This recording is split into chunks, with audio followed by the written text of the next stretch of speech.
मुझे सामर्थ्य की आत्मा में चलाएं। प्रभु का राज्य बातों में नहीं, सामर्थ्य में है। मैं आपके राज्य की बातें आज सीखूं और जैसा सीखूं मैं वैसा ही समझाऊं।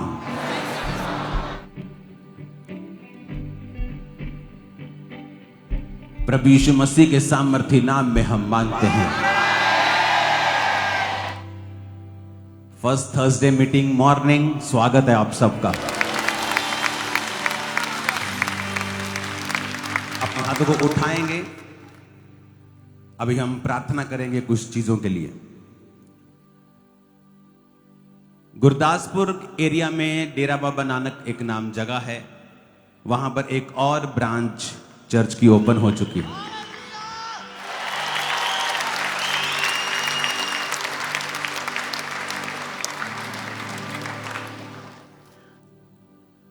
संडे हमने ले हैंड वाले कार्ड भरे थे और आज आप हजारों की गिनती में पहुंच भी चुके हैं ले हैंड के लिए।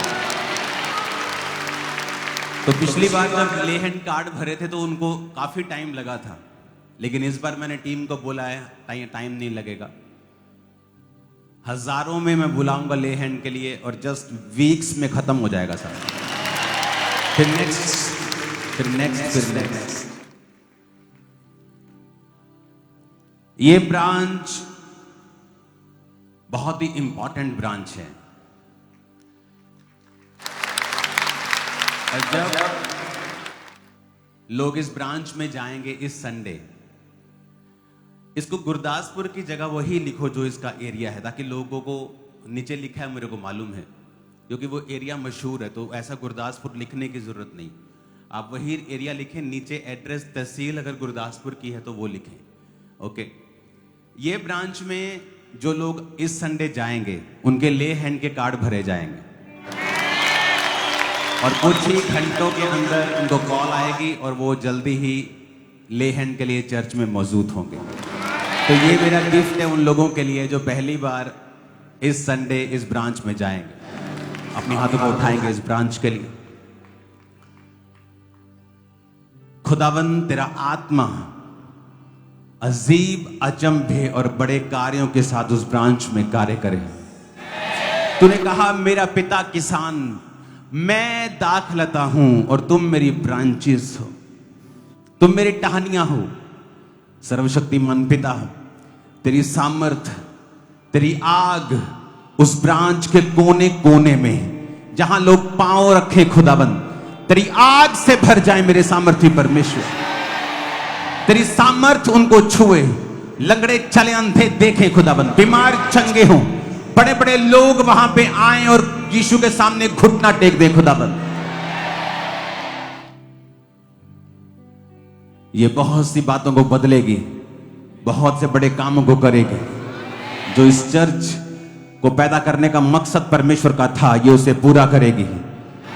आमीन। ऊंचा ये आशीष हमारी है। बाइबल कहती है परमेश्वर का घर प्रार्थना का घर कहलाएगा। अब हम अपने हाथों को उठाएंगे, कपूरथला ब्रांच के लिए प्रार्थना करेंगे। वहां की जगह का एड्रेस अब चेंज हो चुका है, क्योंकि वहां पर चर्च को 5 एकड़ जगह परमेश्वर ने दी है। तो कपूरथला में ये नया एड्रेस आपके सामने है और जल्दी ही मैं कपूरथला में उस ब्रांच में आने वाला हूं।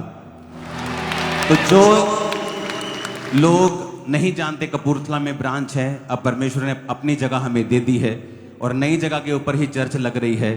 तो ये कपूरथला का एड्रेस है और जल्दी मैं वहां पे आने वाला हूं विजिट करने के लिए। अपने हाथों को उठाओ, इस कपूरथला ब्रांच के लिए प्रार्थना करते। खुदा बाप, बहुत सी रूहें बचाने का ये कारण बने, बहुत से लोग वहां पे आए, अपने पापों से तौबा करें। जैसे ही एंटर करे तेरी सामर्थ्य उन्हें छुए, ऐसी ताकत उन्हें छुए, उनका हृदय परिवर्तित हो जाए। खुदाबंद पूरी तरह से हृदय परिवर्तन दे उन्हें मेरे सामर्थ्य परमेश्वर। तेरा पाक रूप अपनी सामर्थ्य से बड़े बड़े कार्य करे। प्रभु यीशु मसीह के सामर्थ्य नाम में हम मांगते हैं, आमीन। ऊंचा ये आशीष हमारी है चर्च। आने वाले पास्टर मीटिंग के लिए हम प्रार्थना करेंगे, अपने हाथों को उठाएंगे। ये पास्टर मीटिंग जो आप अपनी स्क्रीन पे देख रहे हो, supernatural growth seminar for pastors, इसके बारे में मैं बताना चाहता हूं ये मीटिंग 12 बजे शुरू होगी, 6 बजे खत्म होगी, डिनर उसके बाद सर्व किया जाएगा। इस मीटिंग में बहुत से पास्टर्स कॉल कर रहे हैं, क्या हम आ सकते हैं, क्या सिर्फ मेंटरशिप के लिए है? नहीं, ये मीटिंग में सारे पास्टर्स आ सकते हैं, कहीं के भी। आपके पास जरूरी नहीं पास्टर सर्टिफिकेट हो तो आप आ सकते हैं। अगर आप सेवा करते हैं आप इस मीटिंग में आ सकते हैं। मेंटरशिप वाले पास्टर्स तो आएंगे ही, लेकिन हर एक पास्टर बिना रजिस्ट्रेशन के आ सकता है। आपका इज्जत आदर सब ध्यान रखा जाएगा, आपको सीट मिलेगी, आप बैठेंगे, आप इस सेमिनार को अटेंड करेंगे। इस सेमिनार को परमेश्वर ने मुझे इसलिए करने के लिए बोला है क्योंकि परमेश्वर ये चाहता है कि हमें सीक्रेट पता हो ग्रोथ का, और वो ग्रोथ परमानेंट हो। वो ग्रोथ सिर्फ चर्च की ना हो, वो आपकी पर्सनल लाइफ की हो। और किस तरह से परमेश्वर आगे लेके जाता है और उसका सीक्रेट क्या है, क्या हमें परमेश्वर के सामने कैसे चलना है, वो सारी बातें 6 घंटे के सरमन में, 6 घंटे की मीटिंग में वो डिस्कस की जाएंगी। और मेरा बिलीव है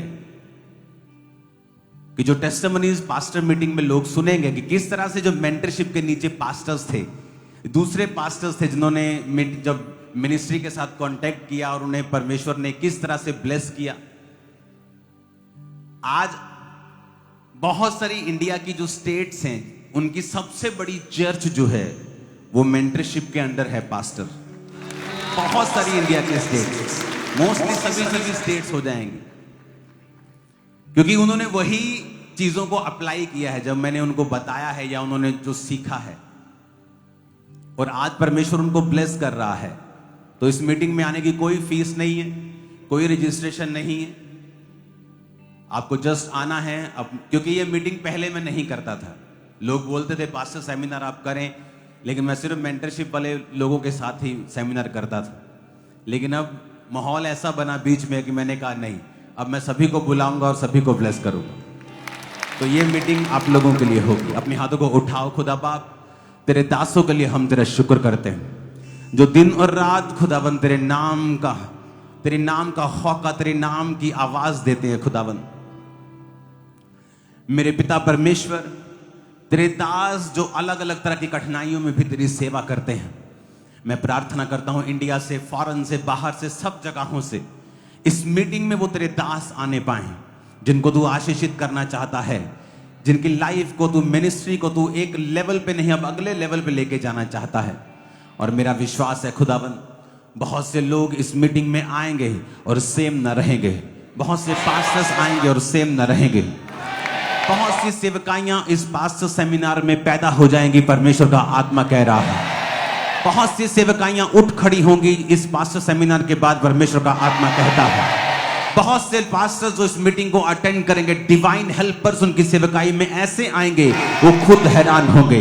एक डबल ग्रेस, एक ऊंची ग्रेस उनकी लाइफ पे होगी। यीशु मसीह के नाम में मांगते हैं, आमीन। ऊंचाई आशीष उन सबकी और हमारी है। चर्च अपने हाथों को हिलाओ, थैंक यू जीसस। फिर से अपने हाथों को हिलाओ, थैंक यू जीसस। अपने हाथों को हिलाएंगे। खुदा बाप, आज जो कुछ मैं सुनूं मेरी जिंदगी में फलों को लेके आए। अगले मंगलवार और बुधवार को ऑनलाइन मीटिंग्स होंगी। हमारा चर्च की प्रेयर माउंटेन की मीटिंग्स ऑनलाइन जो होती हैं, हमारा चर्च, और जो आप उन मीटिंग्स को देखते हो, प्रेयर माउंटेन की मीटिंग्स को, वहां पर जिन्होंने फॉर्म भरे थे वो लोग होंगे, पार्टनर्स होंगे उन दोनों मीटिंग्स के दौरान। अपनी हाथों को उठाओ। खुदा बाप, हजारों लाखों लोग जो ऑनलाइन जुड़ते हैं खुदाबंद, और जो उस मीटिंग को बाद में देखेंगे, अलग अलग चैनल्स पे देखेंगे, तेरा आत्मा उन्हें छुए, ब्लेस करे और हील करे और बड़े कार्य हों। आमीन। ऊंचा ये आशीष हमारी है। अपने घुटनों के भार आकर अपने हाथों को उठाओ। जो कुछ आज मैं सुनूं 100 गुना फलों को लेके आऊं।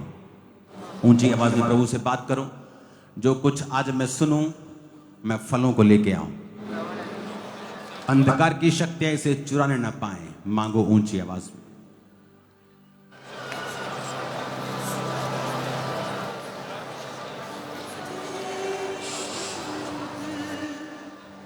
गुजारी तेरे शुक्रगुजारे सारे कर दे, तेरे लश्कर तेरी हमें परदे। अपने हाथों को उठाकर सर्वशक्तिमान परमेश्वर, जो कुछ आज मैं सुनने जा रहा हूं, मैं इसे भूलूंगा नहीं, मैं फलों को लेके आऊंगा। मांगो ऊंची आवाज में।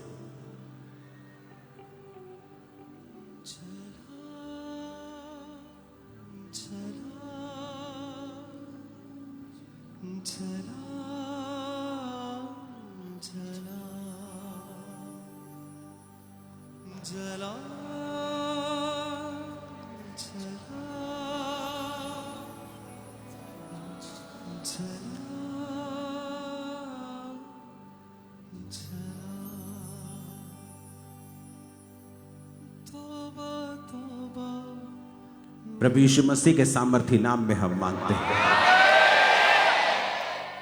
अपने हाथों को उठा के अंगीकार करो, आज मैं यहां से सेम वापस नहीं जाऊंगा।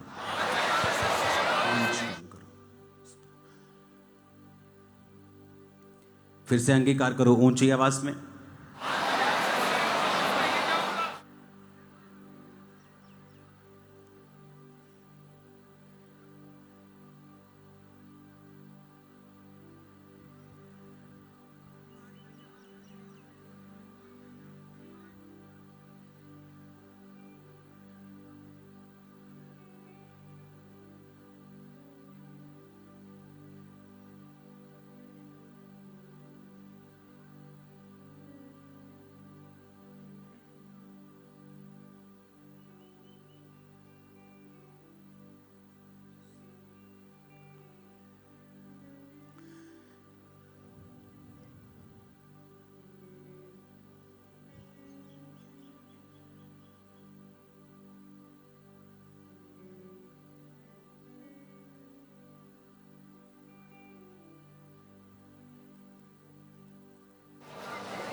प्रभु यीशु मसीह के सामर्थी नाम में हम मांगते हैं।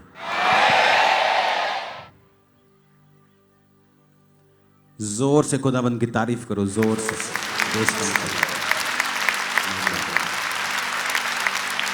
आज प्रभु भोज है।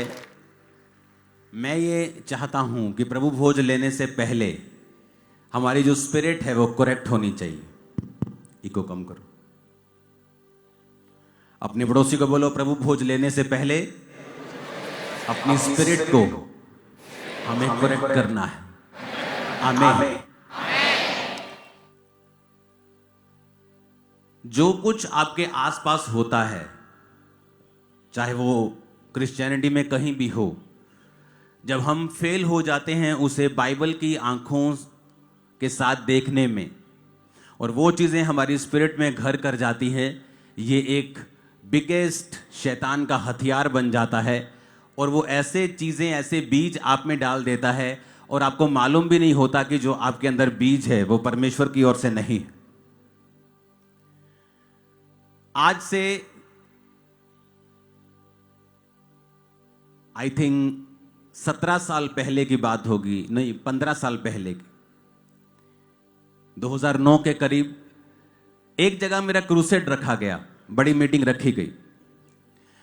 तो उस मीटिंग की परमिशन ले ली गई, ग्राउंड देख ली गई और हमने मीटिंग की तैयारी शुरू कर दी। टेंट लगना शुरू हो गया। मीटिंग वाला दिन आ गया और वहां पे एक बहुत बड़ी भीड़ आई लड़कों की और सारा टेंट फाड़ दिया। हम मीटिंग नहीं होने देंगे, ईसाई लोग अपना काम करते हैं, ये करते हैं, धर्म, जो उनकी रटी रटाई बातें होती 4-5 साबित नहीं कर सकते वो, क्योंकि यीशु मसीह धर्म बदलने नहीं आए, हमें मालूम है।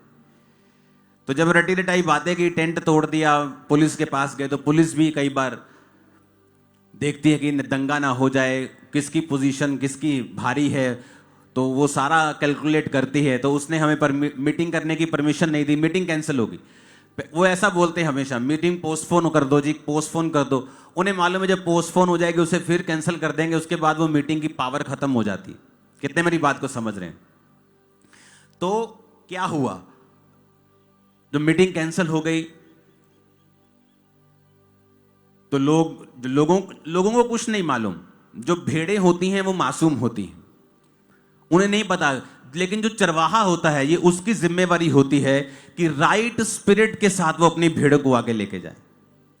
और जब वहां पे पूरा घमासान मच गया, हाला लाला हो गई, लड़के आ गए डंडे लेके, मार देंगे, ये कर देंगे, वो कर देंगे, जब सारा कुछ हो गया, मैं उसी एरिया में बैठा था, मैं कहीं नहीं गया, साथ में एक घर था, मैं वहां बैठा था। मैंने कहा मुझे भी लेके जाओ, मैं देखना चाहता हूं क्या। कहते नहीं आप बैठे रहो, कोई बात नहीं, सब ठीक हो जाएगा, ये वो। विरोध हो गया, खत्म हो गई बात। उस मीटिंग के 13 साल बाद जिस व्यक्ति ने उस मीटिंग का विरोध किया था वो एमएलए के इलेक्शन में खड़ा हुआ।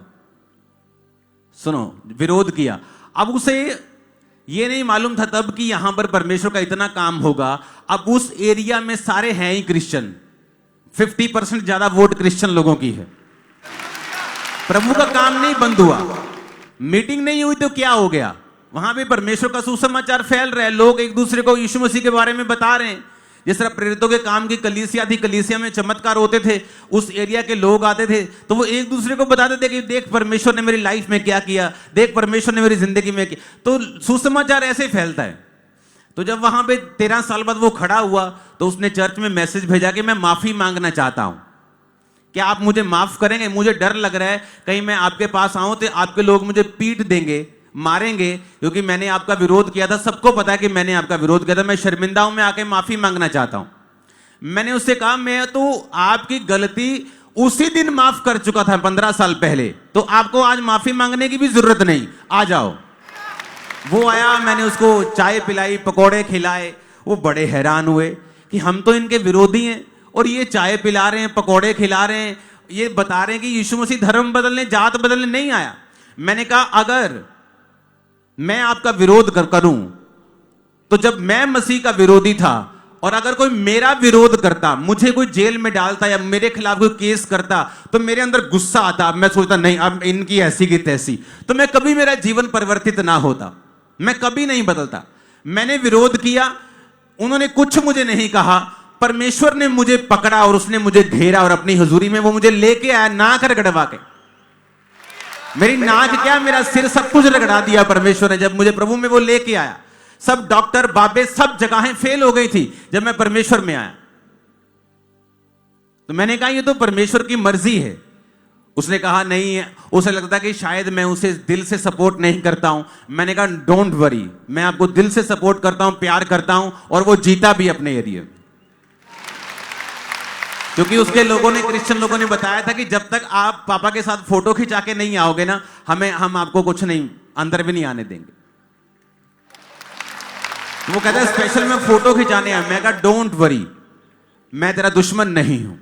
प्रॉब्लम कहां पे है? आज जब हमें परमेश्वर के वचन की नॉलेज नहीं होती और अगर मैं भी उनको धमकी देख लेंगे, तेरे को जेल में डाल देंगे, देख लेंगे।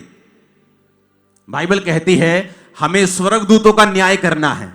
हम अपना न्याय लेने के लिए क्यों इंसानों के पास जाएं, जबकि हमारे पास परमेश्वर है। हम परमेश्वर के सामने दुहाई देंगे। आपको स्वर्गदूतों का न्याय करना है, तो ये संसारिक लोग आपका क्या न्याय करेंगे? कितने मेरी बातों को समझ रहे हैं? क्या आप कानून का सहारा ले सकते हैं? हां, ले सकते हैं, क्योंकि अगर कोई आपको पुश करता है तो फिर आपको जबरदस्ती कोर्ट में जाना पड़ता है। लेकिन आप अटैक नहीं कर सकते क्रिश्चियनिटी में। फर्स्ट, आप धमकी नहीं दे सकते। वचन में लिखा है 2 तिमुथियुस 24 और उसकी 25 आयत, प्रभु के दास को झगड़ालू नहीं होना चाहिए, परंतु वह सबके साथ कोमल और शिक्षा में निपुण और सहनशील हो। वह विरोधियों को नम्रता से समझाए। कैसे समझाना है विरोधियों को? नम्रता से, धमकी नहीं देनी। प्रभु के दास को लिखा झगड़ालू नहीं होना चाहिए, विरोधियों को नम्रता से समझाए। क्या जाने परमेश्वर उन्हें मन फिराव का मन दे कि वे भी सत्य को पहचान जाएं। जब वो देखेंगे कि हम तो झगड़ालू हैं, लेकिन ये लोग अपनी मीटिंग इनकी मैंने नहीं होने दी, लेकिन इसने फिर भी मेरे को चाय पिलाई, मेरे साथ फोटो खिंचाई, मुझे हक किया, मेरा इज्जत किया, मेरा मान किया, वाकई ये अलग लोग हैं, वाकई ये किसी धर्म के नहीं, यीशु मसीह के प्रचारक है, तब खुदावंद के नाम की महिमा होगी। ये महिमा नहीं है कि मैं भी लड़ूं, मैं भी फाइट करूं। मान लीजिए कल मेरा क्रूसेड है, अब मैं कई स्टेट्स में क्रूसेड करने के लिए जा रहा हूं, अगले साल मैंने डेट देनी शुरू कर दी। अब मान लो मैं जा रहा हूं, कोई विरोध करता है तो करें, मैं उसके खिलाफ कुछ एक्शन नहीं लेने वाला। क्यों? मेरा परमेश्वर जीवित है, वो उस स्टेट में परमेश्वर का झंडा ऐसे खड़ा करेगा, दुनिया की ताकत हिला नहीं पाएगी। मैं आपको बता रहा हूं, जहां जहां खुदावंद का विरोध हो रहा है, वहां वहां मैं आपको यह भविष्यवाणी की आज मीटिंग है, मैं आपको प्रोफेटिकली बता रहा हूं, भाई साहब लाखों की भीड़ें चर्च में आने वाली हैं उधर। मैं आपको बता रहा हूं, लाखों की। मैं नहीं कह रहा कुछ कुछ हजार, मैं कह रहा हूं मेगा चर्चिस होगी, छत्तीसगढ़ में मेगा चर्चिस, महाराष्ट्र में मेगा चर्चिस, उड़ीसा में मेगा चर्चिस होंगी। क्यों? लेकिन उन लोगों के पास होंगी जो वचन को समझते हैं, जो ये समझते हैं कि विरोध एक प्रचार का हिस्सा है। क्या हुआ पंजाब में 2022 में? लोग बोलते जी बड़ा विरोध हो गया, क्रिश्चियनिटी को कितना बुरा कहा गया, कितना बदनाम करने की कोशिश की गई। क्या हुई क्रिश्चियनिटी बदनाम? जो प्रचार पास्टर नहीं कर सके, मैं नहीं कर सका, वो विरोधियों ने घर घर में कर दिया। पंजाब के हर घर को क्रिश्चियनिटी के बारे में मालूम है कि नहीं मालूम? गया कैसे? नेगेटिव तौर पे कि जीसस ऐसे है, वो तो ऐसे है, पास्टर ऐसे हैं, ये फलाने ऐसे, नेगेटिव गया। लेकिन बाद में जब लोगों ने चर्चिस में जाके देखा, बाद में जब इंटरनेट पे देखा, ऑनलाइन देखा, उनको समझ आई कि वाकई यहां हीलिंग होती है, परमेश्वर का वचन हमें शुद्ध करता है, पाप माफ होते हैं, शांति मिलती है, ये धर्म नहीं बदलते, जीवन बदलते हैं, चैरिटी करते हैं, अच्छे लोग हैं। कितने मेरी बात को समझ रहे हैं? तो कई बार हमें परमेश्वर की योजना को आत्मिक रीति से समझना पड़ेगा अगर हम परमेश्वर का काम करना चाहते हैं। तो वचन कहता है एक दिन पौलुस और उसके साथियों का विरोध हुआ, इतना विरोध हुआ कि मसीही जो यहूदी लोग थे, यहोवा के लोग थे, उन्हीं ने पत्थर मार मार के उनको भगा दिया। बाइबल कहती है जब वो अगले शहर में गए तो वहां एक लकवे वाला व्यक्ति बैठा था और पौलुस ने उसको चंगा किया। अगर पौलुस का विरोध नहीं होता वो आदमी कभी चंगा नहीं होता। अगर पौलुस का विरोध नहीं होता वो कभी अगले शहर में नहीं जाता। अगले शहर में गया तो परमेश्वर ने काम किए। जब हम आत्मिक रीति से फेल हो जाते हैं देखने के लिए कि परमेश्वर क्या कर रहा है, उसकी योजना क्या है, फिर हम शरीर पर लड़ते हैं। और fighting in body, in flash is a bad fight. शरीर की फाइट एक बैड फाइट है। यह आपको शर्मिंदा करती है, आपको हराती है। परमेश्वर आपके साथ नहीं खड़ा होता, परमेश्वर का काम रुकता है, उसका वचन फैलता नहीं, लोगों के मन में नफरत पैदा होती है। जबकि अगर आप आत्मा से लड़ें और विरोधियों को माफ करते जाएं, देखिए फिर क्या होता है। मैंने अपनी लाइफ में एक बार नहीं देखा, हजारों बार देखा है। नीति वचन 20 उसकी 22 आयत में लिखा है, मत कह मैं बुराई का बदला लूंगा, वरन यहोवा की बाट जोहता रहे, वह तुझको छुड़ाएगा। नीति वचन 25 उसकी 21 और 22 आयत, यदि तेरा बैरी भूखा हो उसको रोटी खिला, यदि प्यासा हो तो पानी पिलाना, क्योंकि इस रीति से तो उसके सिर पर अंगारे डालेगा और यहोवा तुझे इसका फल देगा। बाइबल तो कुछ और कह रही है। और जब हम इस स्पिरिट में नहीं होते हैं, अगर मान लो मैं आके यहां पे गरम गरम बातें करूं तो आपके दिमाग में भी वही चीजें चली जाएंगी। आपकी भी प्रेयर लाइफ में वो एक, अभी कंप्यूटर तो चल रहा है लेकिन उसके अंदर वायरस आ गया, कभी कभी अटक जाता है। तो ये वायरस हैं चीजें, दुश्मनी, वैर विरोध, कड़वापन, ये एक वायरस की तरह आपकी लाइफ में काम करता है। शरीर चलता है, आत्मिक जीवन चलता है, हीलिंग भी होती रहती, लेकिन ये एक वायरस की तरह आपकी लाइफ में आ जाता है और आपकी लाइफ परफेक्ट नहीं हो पाती। इसलिए परमेश्वर ने कहा तेरा बैरी भूखा हो तो उसे खाना खिला। हालेलुया। ये उन्हीं दिनों की बात है जब ये मेरा विरोध हुआ। थोड़े दिन आपने मेरी टेस्टिमनी सुनी होगी, मेरे गोडाउन को किसी ने आग लगा दी। किसी ने, रविदासियों वाला जो एक खास एक समूह है, मैं उसका नाम नहीं जानता, लेकिन रविदासिया समाज से एक संत की हत्या कर दी गई थी। तो जब उनकी हत्या कर दी गई तो जलंधर में दंगे हुए थे और मेरा गोडाउन जहां करोड़ों का लाखों का सामान पड़ा था उसे जला दिया। जिन लोगों ने जलाया उनको मैं जानता था। परमेश्वर ने कहा इनके खिलाफ केस मत करना। दुख हुआ बहुत, जिस काम की मैं गवाही देता था मेरे आंखों के सामने जल रही थी, लेकिन प्रभु का वचन कहता सब बातें मिलकर भलाई पैदा करती हैं। जो प्रभु यीशु से प्रेम करते हैं, माफ करना है, बैरी को सताना नहीं है। जो परसिक्यूट करे, परमेश्वर ने कहा जो सताए उसको उसके लिए प्रार्थना करनी है। क्या हुआ कुछ सालों के बाद, पूरे 5 साल बाद परमेश्वर ने मेरी वाइफ उसी समाज से मुझे दी। आज जितनी ब्रांचेस आप खुलती हुई देख रहे हो ना, ये मेरी वाइफ का काम है। मैं तो प्रार्थना में रहता हूं, मैं आत्मिक कामों में रहता हूं। जितने आपको काम दिखते हैं सारे परफेक्शन में हो रहे हैं, मेरी वाइफ का उसमें हिस्सा है, वो मेन उसका लीडर है वो। तो सोचो परमेश्वर ने मुझे क्या दिया उसी समाज से, जब मैंने उनको माफ कर दिया। बाइबल कहती, परमेश्वर कहता मैं तुम्हारा पलटा लूंगा, तुम्हें पलटा लेने की जरूरत नहीं। आप एक छोटे बच्चे हैं, आपको दुश्मन आपको थप्पड़ मारे, अगर आप उसको थप्पड़ मार भी देंगे, आपके छोटे छोटे हाथ कितना का थप्पड़ मार देंगे। सोचो आपका बाप जो 6 फुट का है और उसका हाथ 2.5 किलो का है, अपने सनी पाजी जैसा। सोचो अगर वो मारेंगे तो कैसा मजा आएगा। आप समझ रहे मेरी बात को? हां, आप समझ रहे कि नहीं? तो जब बाप मारेगा, बाप जवाब देगा, बाप पलटा लेगा, वो जबरदस्त लेगा, वो सारी उम्र की आपकी ब्लेसिंग होगी।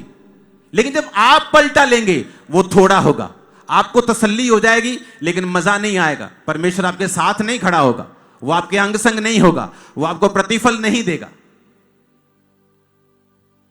तो जब प्रभु भोज पहले देने की बजाय मैंने सोचा प्रभु भोज बाद में दिया जाए, ताकि लोगों की स्पिरिट जो है वो राइट क्रिश्चियन स्पिरिट बन जाए, ताकि आपको मालूम हो किस स्पिरिट के साथ हमें प्रभु भोज लेना है। क्या हम पुराने नियम की आत्मा के हैं? परमेश्वर को किसी ने गांव में प्रवेश करने नहीं दिया, चेले बोले प्रभु आज्ञा दे, आसमान से आग गिराकर अभी भस्म कर दे। परमेश्वर कहता तुम नहीं जानते तुम किस आत्मा के हो, तुम पुराने नियम की आत्मा के नहीं हो, तुम नए नियम की आत्मा के हो। नए नियम में परमेश्वर ने हाथों पे कील ठुकवाए और कहा है पिता इन्हें माफ कर, क्योंकि ये नहीं जानते ये क्या कर रहे हैं। हम उस आत्मा के लोग हैं। तारीफ करो जोर से खुदाबंद के वचन को। तो जब आपको ऐसी बातें नजर आए तो प्रार्थना में रहें, वैरियों को माफ करें। जब कोई मेरी मीटिंग होती है तो मैं उनको कभी कर्स नहीं करता, मैं उनको प्यार करता हूं, बोलता हूं मैं तुमसे प्यार करता हूं, डोंट वरी। जो खुदा ने, अगर ये खुदा का काम है वो कर लेगा। और मैं आपको बता रहा हूं, झंडा देखा है मैंने प्रोफेटिकली, झंडा, यीशु के नाम का झंडा। कोई दुनिया की ताकत इसे रोक नहीं पाएगी, जो जितने मर्जी खड़े हो जाएंगे। मैं आपको बता रहा हूं, परमेश्वर साबित करेगा, वो दिखाएगा। हालेलुया। पंजाब में भी ऐसा ही हाल होता था। आप मीटिंग रखते थे, मीटिंग कैंसिल होती थी, पुलिस आपको बुलाती थी, बोलती थी दंगे का चांस है, मीटिंग कैंसिल होगी।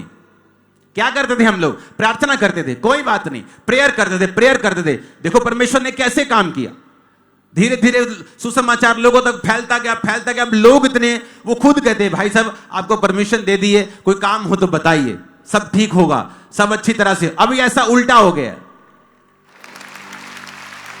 हालेलुया। तो ये पॉसिबल है अगर हम राइट स्पिरिट के साथ चलेंगे। तो आपकी फैमिली में भी ऐसा ही होता है। अभी आपका दुश्मन है, आपकी जान का दुश्मन है, क्योंकि आप क्रिश्चियन हो गए हैं। परमेश्वर को मौका दीजिए काम करने का। आप प्रभु में बढ़िए, पवित्रताई में बढ़िए, प्रार्थना में बढ़िए, परमेश्वर के वचन में, उसके रोशनी में बढ़िए। फिर देखिए धीरे धीरे परमेश्वर आपकी लाइफ और परिवार में क्या करता है। ऊंची बात में जितनी ताकत है, हालेलुया का नारा लगाओ जरा। आमीन। आप देख लेना ये बात, ये प्रभु ने प्रोफेटिकली मुझे दिखाया है। उसका झंडा स्टैब्लिश होगा उन स्टेट्स के अंदर। हजारों, लाखों, करोड़ों लोग उसके झंडे के नीचे होंगे। ये झंडा, मैं मेरी चर्च या तेरी चर्च की बात नहीं कर रहा हूं, ये झंडा खुदावंद का होगा, चर्च कोई भी हो। ये खुदा के झंडे के नीचे लोग और विश्वासी इकट्ठे होंगे यीशु मसीह के नाम में। आमीन हो जाए। Hallelujah, hallelujah. और आप देखेंगे, मैं आपको बता रहा हूं प्रोफेटिकली, जो लोग आपके दुश्मन थे आपको फेवर देना शुरू करें। आप देखेंगे किस तरह से जो लोग सरकारी गैर सरकारी कोई भी आपके विरोधी थे आपको फेवर देंगे। क्या आप डैनियल के परमेश्वर को नहीं जानते हैं? कहां था डैनियल? एक अन्य जाति राजा के अंडर। शद्रक मेशक अबेदनगो कहां थे? अन्य जाति राजा के नीचे। क्या परमेश्वर ने उन्हें मरने दिया? क्या परमेश्वर ने बाकी यहूदियों को मरने दिया? कौन थी एस्तर और उसका राजा कौन था? उसका हस्बैंड कौन था? एक अन्य जाति राजा। क्या परमेश्वर ने उस अन्य जाति, भाई साहब, पीएम, प्राइम मिनिस्टर संविधान के दायरे में होता है, अपनी मर्जी नहीं कर सकता।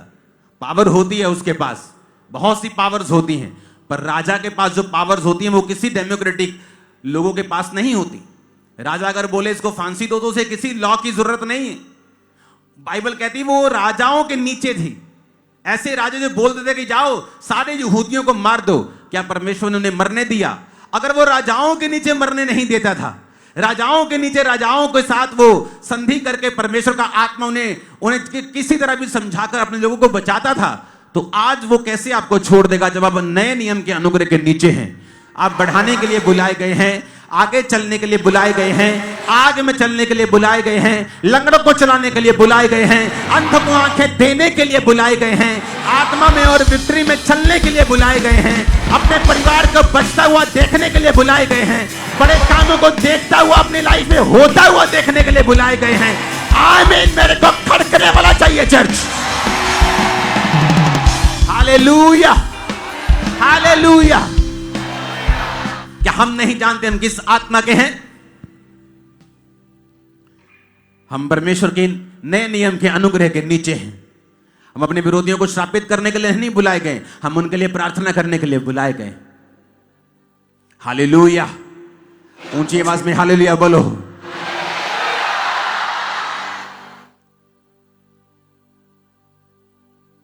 मेरी लाइफ में बहुत सी ऐसे टेस्टिमनीज जहां पे परमेश्वर ने दुश्मनों को शर्मिंदा किया। एक नहीं, एक व्यक्ति के खिलाफ नहीं, कितने सैकड़ों व्यक्तियों के खिलाफ। कुछ तो इस दुनिया में भी नहीं है, लेकिन यह मेरा मकसद नहीं था। मैंने कभी उनको कुछ नहीं कहा, उनकी वीडियो तक नहीं देखी, परमेश्वर ने जवाब दिया। हालेलुया। पहला कुरिन्थियों 14 उसकी 1, प्रेम का अनुकरण करो। जब आप अनुकरण को देखते हैं तो उसका मतलब, अगर आप ग्रीक भाषा में जिसमें यह नया नियम लिखा गया ओरिजिनली, उसका मतलब है परस्यू करना, प्रेस फॉरवर्ड। कहता आत्मिक वरदानों की भी धुन में रहो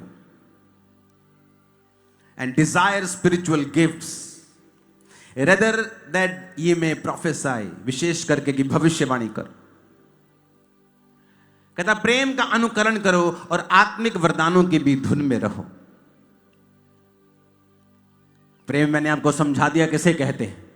यीशु मसीह ने कहा अगर तुम अपने नमस्कार करने वालों को ही नमस्कार करो तो तुम में और अन्य जातियों में कोई फर्क नहीं। वो भी अपने नमस्कार करने वालों को नमस्कार करती हैं और तुम भी अपने प्रेम करने वालों को प्रेम करते हो। कहता फिर तुम में और उनमें कोई फर्क नहीं। अगर तुम पिता की संतान ठहरना चाहते हो तो तुम्हें दुश्मनों से भी क्या करना पड़ेगा? प्रेम करना पड़ेगा। फिर कहता आत्मिक वरदानों की धुन में रहो।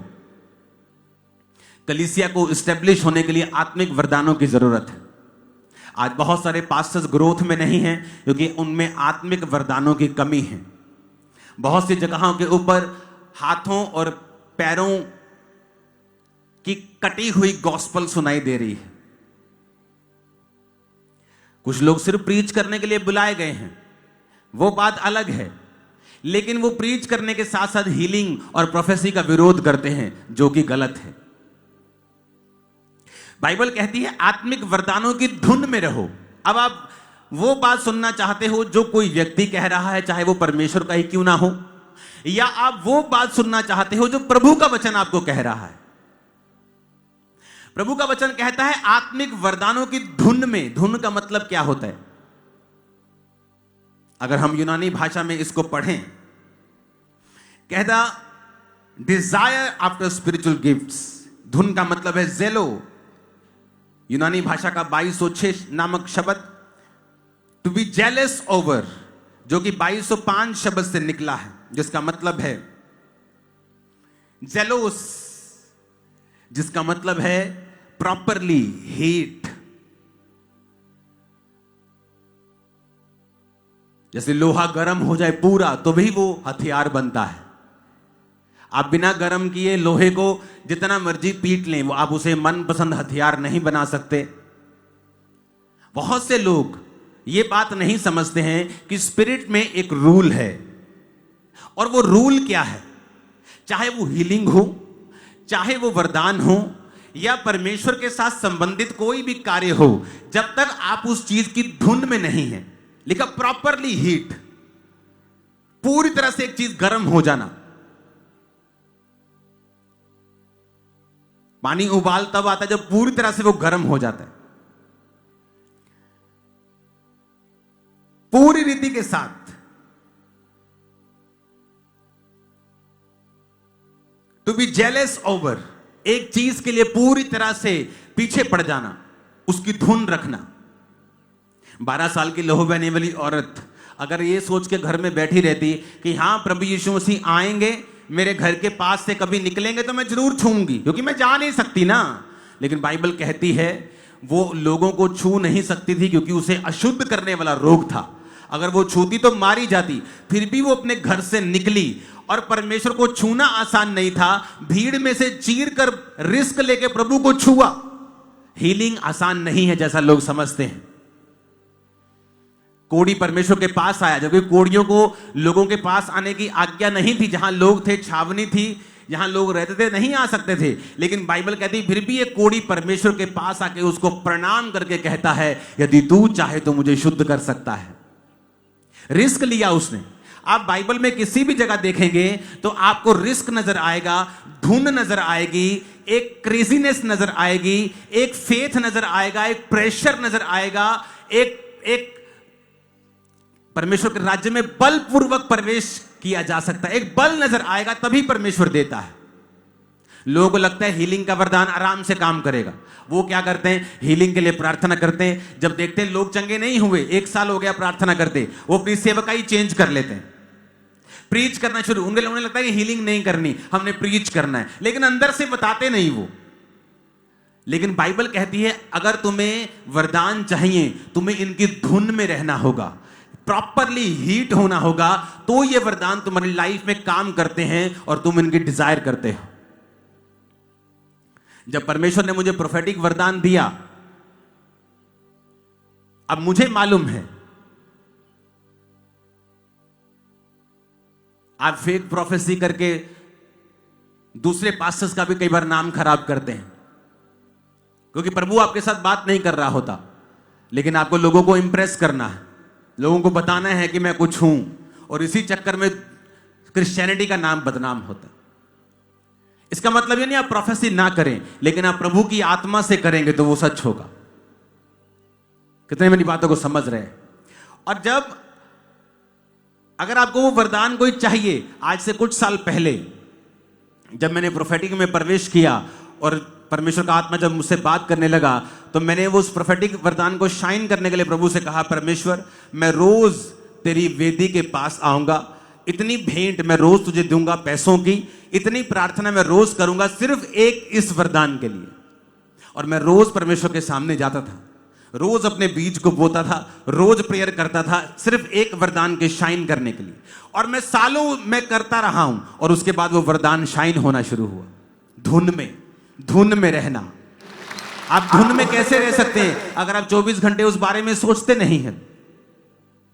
एक प्रोफेटिक वाला आदमी आपको लड़ता हुआ नहीं मिलेगा, वो आपको प्रेयर माउंटेन पे मिलेगा, प्रार्थना करता हुआ मिलेगा। उसे मालूम है अब मुझे सोना है, मुझे दर्शन देखना है, प्रभु मुझसे बात कर। 24 घंटे वो उस धुन में रहता है। कितने मेरी बात को समझ रहे हैं? वो सोता भी बाइबल पढ़ के है, वो सोता भी प्रार्थना करके, उठकर भी प्रार्थना करता है, बाइबल पढ़ता है, वो उस धुन में रहता है, वो अपने आप को स्पिरिचुअली तैयार करके रखता है। मैं रोज भेंटों को बोता था, रोज। आज वो भेंट 5 गुना हो चुकी है जो मैंने शुरू की थी। रोज प्रभु के सामने भेंट, रोज प्रार्थना। प्रभु जी ये इस वरदान के लिए है, रोज लोगों को लगता है कि वरदान अपने आप काम करने लगते हैं कई बार, ये ऐसे हो ऐसा नहीं है। इनके पीछे प्रॉपरली वर्क किया जाता है, एक एक चीज के पीछे। क्योंकि कुछ भी क्रिश्चियनिटी में जिसके पीछे बल नहीं होगा, जिसके पीछे धुन नहीं होगी, चाहे वो हीलिंग के लिए हो, चाहे वरदान के लिए हो, चाहे खास प्रेयर रिक्वेस्ट जो प्रभु चाहता है कि आप चाहते प्रभु कबूल करे, अगर उसके पीछे प्रेशर नहीं होगा वो कभी कबूल नहीं होगी। कितने मेरी बातों को समझ रहे हैं? प्रभु ने कहा, लेडी ने कहा, प्रभु मेरी बेटी को दुष्ट आत्मा सताता है, कभी गिर पड़ती है, मर जाती है, बॉडी उसकी सूख रही है, बीमार हो गई। प्रभु ने कहा नहीं, मैं कुत्तों को नहीं दूंगा लड़कों की रोटी। उसने क्या किया? थकी नहीं और प्रेशर दिया प्रभु को। क्या प्रेशर दिया? प्रभु मुझे अपने घर का कुत्ता समझ ले, कुत्ते भी वही चूर चार खाते हैं जो तेरी बालकों की मेज से गिरते हैं, हमें अपने घर का कुत्ता समझ ले। परमेश्वर ने कहा जा, तेरी बेटी को दुष्ट आत्मा छोड़ के जा चुका है। Pressure, pressure. एलिया कहता जा अलीशा, अब मुझे तेरी जरूरत नहीं। ले पहला सेवा करा ली, हाथ धवाले हैं, हुण कहता तेनू लोड़ नहीं, चल मैं भी चलना। फिर कहता तेरी शपथ, यहोवा की शपथ, छोड़ने का नहीं, तुझे छोड़ने का नहीं, तुझे छोड़ने। प्रेशर। आत्मा उतरा, बल से उतरा। शॉल जब आया सामर्थ आई, प्रेशर से, धुन से। धुन कहां है तुम्हारी? धुन नहीं है। धुन कहां? अगर धुन हो तुम्हें वरदानों की, तुम फोन पर टाइम, टीवी पे टाइम वेस्ट नहीं कर सकते अगर तुम्हें धुन है तो। जब धुन होती है किसी चीज की, अगर आप किसी सिंगर से मिले जिसको धुन होती है गाने की, वो हर टाइम आलाप गाता है मन में, हर टाइम सिंगिंग करता है, हर टाइम हारमोनियम लेके, उसको धुन है। आपको कहां है आत्मिक वरदानों की धुन? बाइबल कहती है आत्मिक वरदान जब एक कलीसिया की लाइफ में आते हैं, कलीसिया रेजोलेट यानी स्थिर हो जाती। पौलुस ने कई बार कहा है कि मैं आकर तुम्हें कोई आत्मिक वरदान दूं हाथ रखने से, ताकि तुम वरदान तुम्हें काम करे और तुम स्थिर हो जाओ। आज कलीसियां स्थिर क्यों नहीं है? पास्टर बोलते लोग आते चले जाते, क्योंकि वरदानों की कमी है। जब वरदान होते कलीसियां स्थिर हो जाती। कितने मेरी बात को समझ रहे हैं? और जब परमेश्वर का रूह कहता है कि पहले प्रेम करो, माफ करो, नहीं तो वो वरदान फेक होंगे, लोगों को मालूम हो जाएगा ये फेक आदमी। पहले कहता प्रेम का अनुकरण करो, पहले प्रेम तुम्हारे अंदर होना चाहिए, फिर कहता वरदानों की धुन में रहो। हीलिंग वरदान, उसकी धुन में रहो। मैंने देखा है रिजल्ट जब क्रूसेड्स होते हैं, घंटों घंटों दर जब प्रार्थना में बैठते, परमेश्वर उस पर प्रेशर देना, खुदाबंद आज ये होना चाहिए, परमेश्वर आज ये होना चाहिए, खुदाबंद आज तेरा आत्मा इस तरह से कार्य करना। आप देखते हैं रिजल्ट होता है, रसौलियां निकल रही होती, सब कुछ लाइव हो रहा होता है। आप कुछ कंट्रोल नहीं कर सकते, परमेश्वर कंट्रोल कर रहा होता है। धुन में रहना, कोई चीज आपको परमेश्वर से लेनी है, धुन में रहना, प्रार्थना करना, बीजों को बोना, परमेश्वर के सामने जाना। धुन, धुन गायब है आज। क्या कलीसिया में वरदानों की धुन है? पौलुस कहता है वरदानों की धुन में रहो। आज भी उस वरदान को और शाइन करने के लिए, प्रभु के और करीब जाने के लिए, मैं खुदावंद के सामने फिर भेंटों के साथ, रोज, एवरी डे, रोज खुदावंद ये वही भेंट है इस वरदान के लिए। और 2 भेंटें मैं देता हूं वरदानों के लिए अलग। टाइथ अलग है, हेल्प करना अलग है। अपने टाइथ से आप विडो की हेल्प नहीं करते। टाइथ लिखा बाइबल में, परमेश्वर के लोगों के पांव में जाता था, परमेश्वर के भवन में जाता था। तो जब हम बिब्लिकली करेक्ट सब कुछ करते हैं तो राइट रिजल्ट हमारी लाइफ और सेवकाई में होते हैं। कितनी इन बातों को समझ रहे हैं? अपने पड़ोसी को बोलो आत्मिक वरदानों की धुन में रहो। आमीन, आमीन। क्या आप धुन में हैं? क्या आप उस चीज के लिए वाकई धुन में हैं? प्रॉपरली हीट, जेलस ओवर, पूरी तरह से आपका मन उसको परस्यू कर रहा है, उसका पीछा कर रहा है, उस पर प्रेशर दे रहा है, आपकी लाइफ सेम नहीं होगी, ये गारंटी है। आमीन ऊंचे वाला चाहिए चर्च। मैंने कहा आमीन ऊंचे वाला चाहिए चर्च। अपने हाथों को हिलाओ,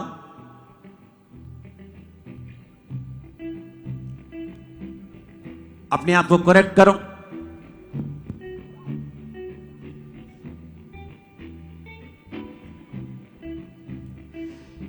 प्रभु मैं आज तेरे भोज को ले रहा हूं,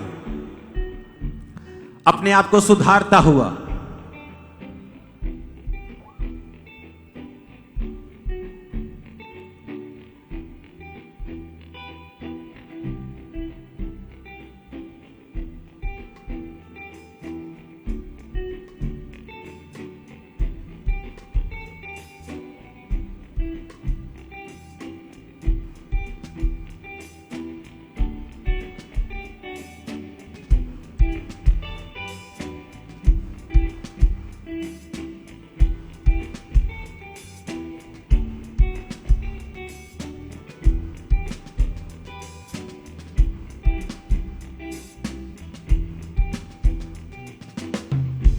प्रभु यीशु मसीह के सामर्थ्य नाम में हम मांगते हैं।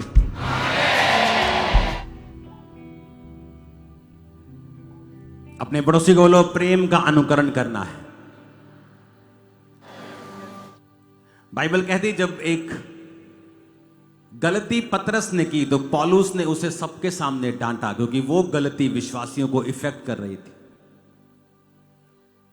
लेकिन किसी की कमी या किसी के फेल होने पर अगर आप वीडियो बनाकर इंटरनेट पे डालते हैं तो आप भी ये प्रूफ कर रहे हैं कि आप में भी परमेश्वर का वचन नहीं है, क्योंकि प्रेम सब अपराधों को क्या करता है? ढांपता है। आप सिर्फ उसी जगह बोल सकते हैं जहां कलीसिया की पवित्रता इफेक्ट हो रही हो, लेकिन किसी को एक्सपोज करना, किसी की गलतियों के बारे में एक्सपोज करना एक जेलसी की निशानी है, प्रेम की नहीं। जब पौलुस पतरस को डांट रहा था तो वो जेलसी नहीं थी, उसे मालूम था अगर मैं ये बात नहीं बोलूंगा तो कलीसिया करप्ट हो जाएगी, इसमें करप्शन का बीज आएगा, लोग डरेंगे नहीं। लेकिन आज एक दूसरे को गिराने में जो वीडियोस बनती हैं, ये फलाना फेल हो गया, फलाने ने गलत कर दिया, फलाने ने गंदी फेक भविष्यवाणी कर दी, ये भी एक जेलसी की निशानी है, ये भी एक प्रेम ना होने का आप प्रमाण दे रहे हो। हमें पूरी तरह से देखना होगा हम कहां स्टैंड करते हैं, ताकि जब हम परमेश्वर के सामने एक शुद्ध मन के साथ जाएं तो परमेश्वर कहता है जितनों के मन शुद्ध होंगे मुझे देखेंगे। आप उसके प्रमाण को ऐसा देखोगे आपने किसी की लाइफ में नहीं देखा होगा कि यार जो परमेश्वर मेरी लाइफ में कर रहा है ना, मैंने कभी नहीं देखा ऐसा। ये अनॉइंटिंग, ये ग्रेस आपके सिरों पे आज ठहर जाए। मैंने कहा ये अनॉइंटिंग, ये ग्रेस आपके सिरों पे ठहर जाए यीशु मसीह के नाम में। Hallelujah, hallelujah.